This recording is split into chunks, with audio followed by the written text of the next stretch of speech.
Olá, bem-vindos ao podcast do canal Questões da Ordem Concursos.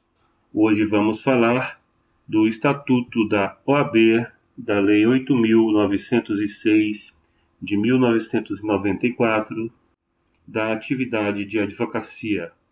Artigo 1º são atividades privativas de advocacia. Inciso 1.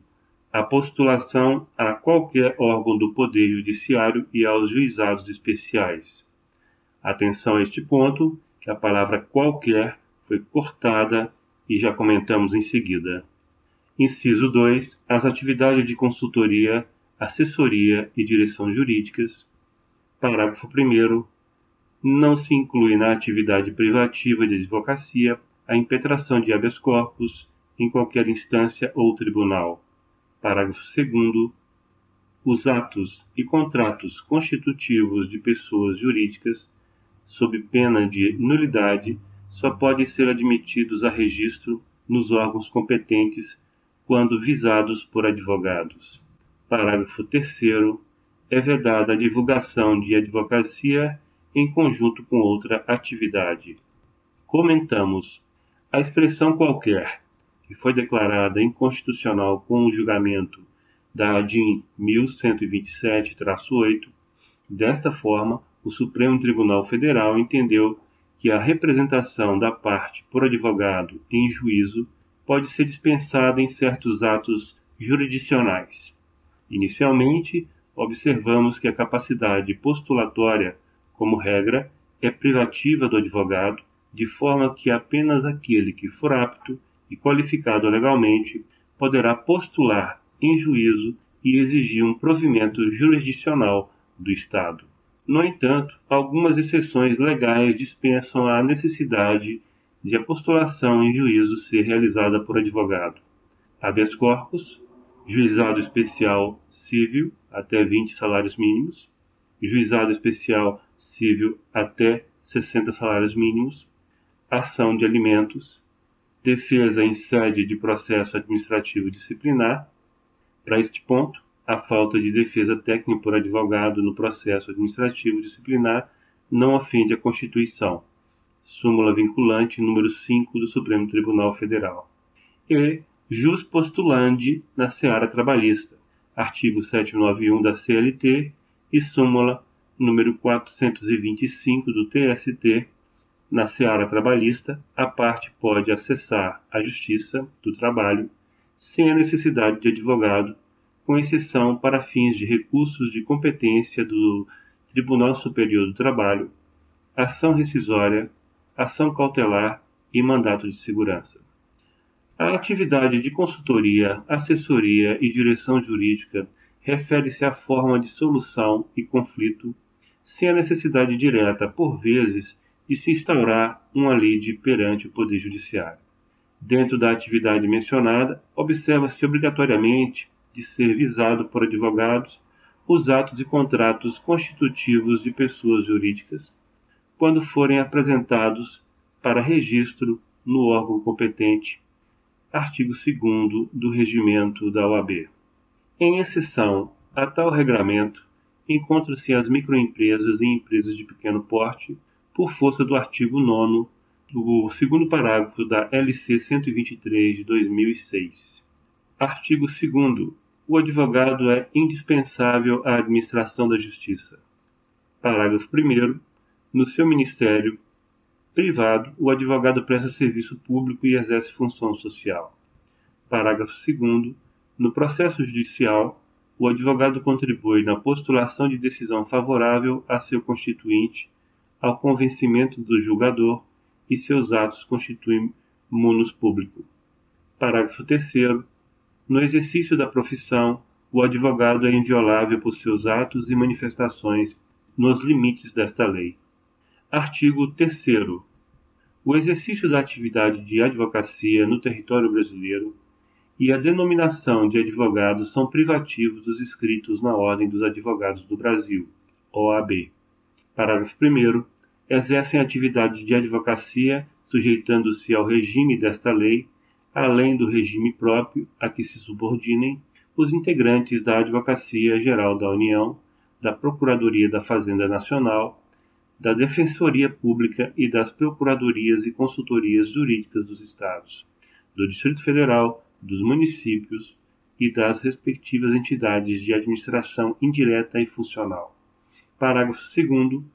O estagiário de advocacia regularmente inscrito pode praticar os atos previstos no artigo 1º na forma do regimento geral, em conjunto com o advogado e sob responsabilidade deste. Comentamos. Os advogados, como defensores do Estado Democrático de Direito, assim serão reconhecidos quando possuírem inscrição na Ordem dos Advogados, sendo ainda denominados como advogados privados ou advogados públicos. Os advogados privados são aqueles conhecidos por serem autônomos na iniciativa privada. Já os advogados públicos, por terem ligação direta com a administração pública, como ocorre com os defensores públicos, procuradores do Estado, integrantes da AGU, etc. Destaca-se que os integrantes da Advocacia Geral da União, da Procuradoria da Fazenda Nacional, da Defensoria Pública, das Procuradorias e Consultorias Jurídicas dos Estados, do Distrito Federal, dos municípios e das respectivas entidades de administração indireta e fundacional se submetem ao Estatuto da OAB, não sendo impeditivo o fato de estarem submetidos ao regime próprio da administração pública. Para fins de complementação, observe que o efetivo exercício da advocacia para fins de sua comprovação é verificado pela participação anual do advogado em pelo menos 5 atos privativos dentre os previstos no artigo 1º do Estatuto da OAB. Artigo 3A. Os serviços profissionais de advogados são, por sua natureza, técnicos e singulares, quando comprovada sua notória especialização nos termos da lei. Caput acrescentado pela Lei nº 14.039, de 17 de agosto de 2020. Parágrafo único. Considera-se notória especialização o profissional ou a sociedade de advogados cujo conceito no campo de sua especialidade, decorrente de desempenho anterior, estudos, experiências, publicações, organização, aparelhamento, equipe técnica ou de outros requisitos relacionados com suas atividades, permita inferir que o seu trabalho é essencial e indiscutivelmente o mais adequado à plena satisfação do objeto do contrato. Comentamos. Neste ponto, entende-se que o advogado ou seu escritório pode participar de licitações. Artigo 4º. São nulos os atos privativos de advogado praticados por pessoa não inscrita na OAB, sem prejuízo das sanções civis, penais e administrativas. Parágrafo único. São também nulos os atos praticados por advogados impedidos, no âmbito do impedimento, suspenso, licenciado ou que passar a exercer atividade incompatível com a advocacia. Comentamos, logo, os atos privativos dos advogados e praticado por aqueles que não possuem tal qualificação são tidos como nulos e implicam responsabilização na esfera civil, penal e administrativa. Artigo 5º. O advogado postula em juízo ou fora dele, fazendo prova do mandato. Parágrafo 1º. O advogado, afirmando urgência, pode atuar sem procuração, obrigando-se a apresentá-la no prazo de 15 dias, prorrogável por igual período.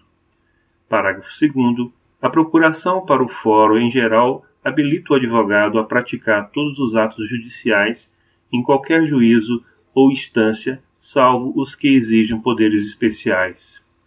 Parágrafo 3º.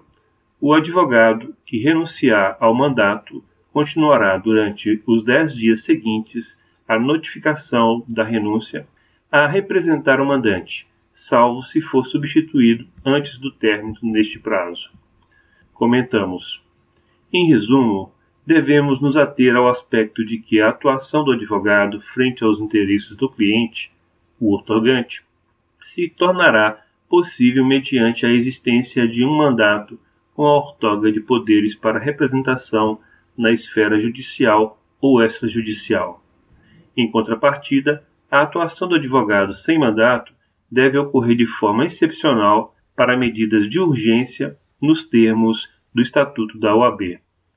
Comentamos ainda, em obediência ao que dispõe o Estatuto da Advocacia e da OAB, o advogado que por motivos pessoais não mais deseje continuar patrocinando determinada causa deve comunicar ao cliente a renúncia ao mandato e funcionar no processo nos 10 dias subsequentes, caso outro advogado não se habilite antes. Sobre os direitos do advogado, iniciaremos aqui o artigo 6º e, a partir do artigo 7º, vocês poderão ouvir no próximo episódio. Então, vamos ao artigo 6º. Não há hierarquia nem subordinação entre advogados, magistrados e membros do Ministério Público, devendo todos tratar-se com consideração e respeito recíprocos. Parágrafo único. As autoridades, os servidores públicos e os serventuários da Justiça devem dispensar ao advogado, no exercício da profissão, tratamento compatível com a dignidade da advocacia e condições adequadas ao seu desempenho.